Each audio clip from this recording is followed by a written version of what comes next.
Hey, what's up, everybody, and welcome back to another episode of 10WT Tips, where every single week we teach you how to form the healthy habits that will transform your body and your life. I'm your host, Nick Carrier, and I'm a master fitness trainer, a corrective exercise specialist, and a nutrition expert. Each week, I bring you a tip regarding fitness, nutrition, personal development, or goal setting. And today we're going to talk about the key to hitting your goals consistently.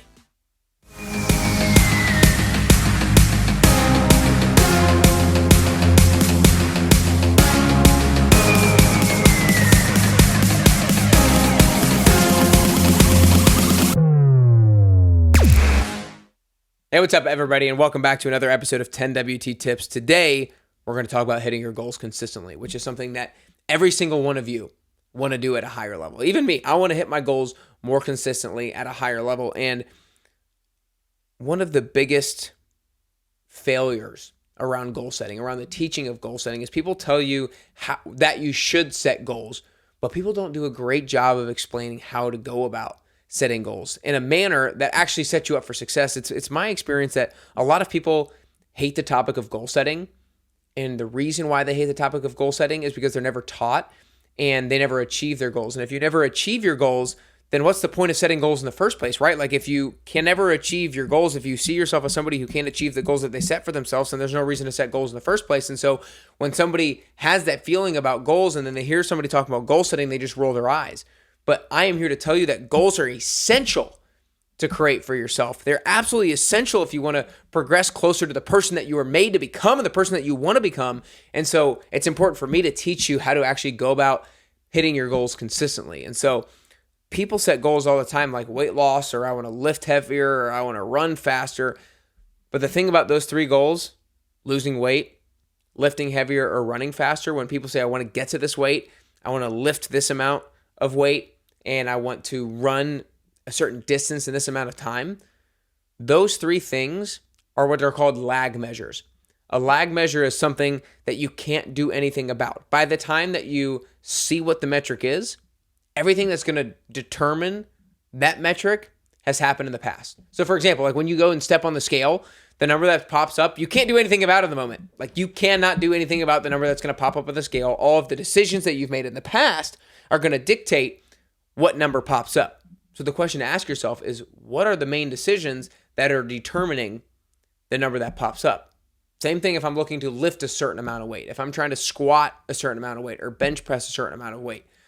By the time that you actually attempt that weight, you can't do anything about it. Like, you are as strong as you are going into that based off of the decisions and the actions that you've taken in the past. So again, asking yourself, what are the decisions and what are the actions that I've taken in the past that are going to predict how much weight I can lift? Same thing with running. When you go to run a race, you can't do anything really about it at that point. Sure, you can maybe do some things to increase your adrenaline and to eat a little bit in a way to optimize your performance. But in large part, when you show up to that starting line, you are as fast and have the amount of stamina that you're going to have. And that is only going to be able to fluctuate so much on the day of the race. And so the question is, what are the decisions, what are the actions that I've done in the past that are going to predict the time that I run in? And so it's so important to not focus just on the result. It's important to focus on the process, because what's ironic is when you change your focus from the outputs to the inputs, that's when the results actually start to follow. And so one of the things also with this is, if you're only tracking that end metric, the weight loss, the weight that you can lift, or the speed that you can run at, or the time that you're able to complete a race in, you're going to get impatient. You're going to get impatient with your results. But if we can break it down into smaller goals and we can get smaller hints of motivation by achieving smaller goals, that'll allow us to stay consistent, allow us to continually see progress on a regular basis in order to get to that long-term goal. So here's the solution to hitting your goals consistently. Here's the solution to being able to stay patient, to stay consistent, and keep your focus not on the result, but on the process, not on the outcome, but on the inputs. So let's stick with the goal of weight loss. If somebody has the goal of weight loss, it's important to determine 2 or 3 weekly goals that are going to predict whether or not you lose the weight that you're looking to lose. So that could be, I'm going to set a fitness goal of working out 4 times a week for an hour. And let's say maybe 2 of those are going to be cardio workouts, 2 of those are going to be strength training workouts. Okay, that's the fitness goal. Nutritional goal. What do you have to do nutritionally in order to lose weight? Well, you can go about that a lot of different ways, but let's just keep it simple for the sake of this conversation. And maybe it's, I'm going to ensure every single 5 out of the 7 days, let's go 5 out of the 7 days, that I'm going to get 100 grams of protein and 30 grams of fiber. I always use protein and fiber because I think that if you hit those numbers, everything usually else outside of that takes care of itself. Calories controls for itself. Carbs and fats control for itself. If we can hit protein, if we can hit fiber, usually everything else falls into place. And usually we're not eating a whole bunch of processed foods. We're usually eating higher quality, real foods if we're focused on protein and fiber. So you could come up with numbers like that. You could come up with, I'm going to make sure I bring a healthy lunch to work 5 days a week. And then maybe I'm going to make 3 home-cooked healthy dinners this week. And so determine a fitness goal, determine a nutritional goal. If you're, let's say, trying to run faster, or trying to complete a race in a certain amount of time, maybe some of your weekly goals are hitting a certain weekly mileage every week.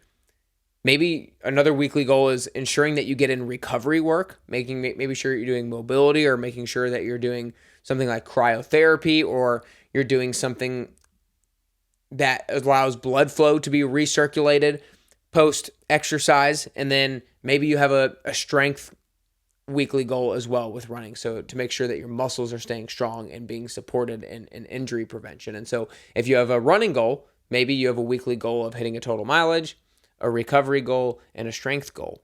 And then let's say you're trying to lift heavier. Maybe you have a weekly goal of hitting a certain number of sets and reps of a certain exercise.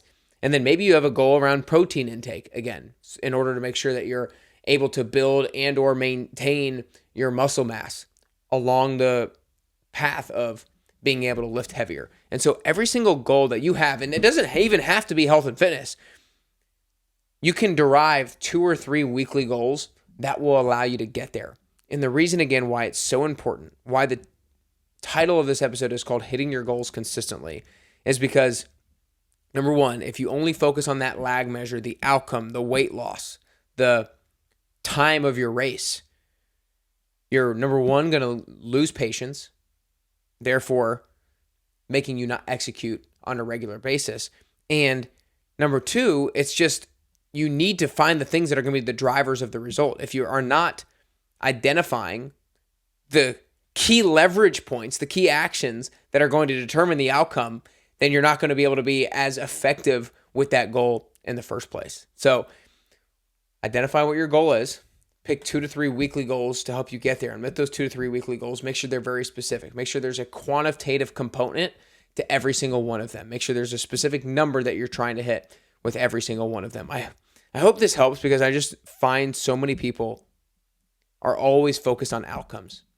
They're focused on the weight loss. They're frustrated with the scale. They want to lift heavier. They want to get stronger. They want to lose body fat. Like, everybody is focused on the outcomes. And I get it. I'm not blaming you, because that's the easy thing to do. That's the easy thing to track. That's what most people are talking about. But I'm telling you, in order to achieve those goals consistently, you've got to break it down. You've got to break it down into weekly goals. And those weekly goals are going to have to be goals that you do every single week, because consistency compounds. Consistency compounds. Consistency compounds. It gets you the results that you want, but you've got to stay focused on the key leverage points, the key actions, the key drivers of the performance. So whatever your goal is, identify those 2 to 3 weekly goals, and that will help you hit your goals consistently. That's exactly what we do in the 10-week transformation. Everybody picks an overall goal, and then I help them identify 2 or 3 weekly goals that will predict their success, inevitably predict their success. If you want to get a free trial to the virtual 10-week transformation, then go to nickcarrier.com/free trial. What this entails is you'll get a video teaching you the 5 steps to goal success. You'll get a breakdown of the exact framework that almost I just laid out with how to get to weekly goals. Number 2, you're going to get 3 video workouts that are the exact workouts of week 1 of the virtual 10-week transformation. You'll have 3 workouts that are 30 minutes apiece, a full body, lower body, upper body. You can complete them anywhere, anytime, any day, as long as you have a set of dumbbells. And then the third thing that you'll get is you'll get a video teaching you the 4 questions that you can ask yourself in order to set yourself up for success each week, in order to prepare effectively to hit your goals. So go to nickcarrier.com/free trial to get access to that today. Again, nickcarrier.com/free trial to get free access to these badass workouts. I hope y'all enjoyed today. I hope y'all gained some insight as to how to hit your goals consistently and how to set yourself up for success so that you can be patient, so that you can allow the benefits of consistency to allow you to get to your goals. I hope it allows you to get closer to your health and fitness goals and ultimately closer and closer to your best you.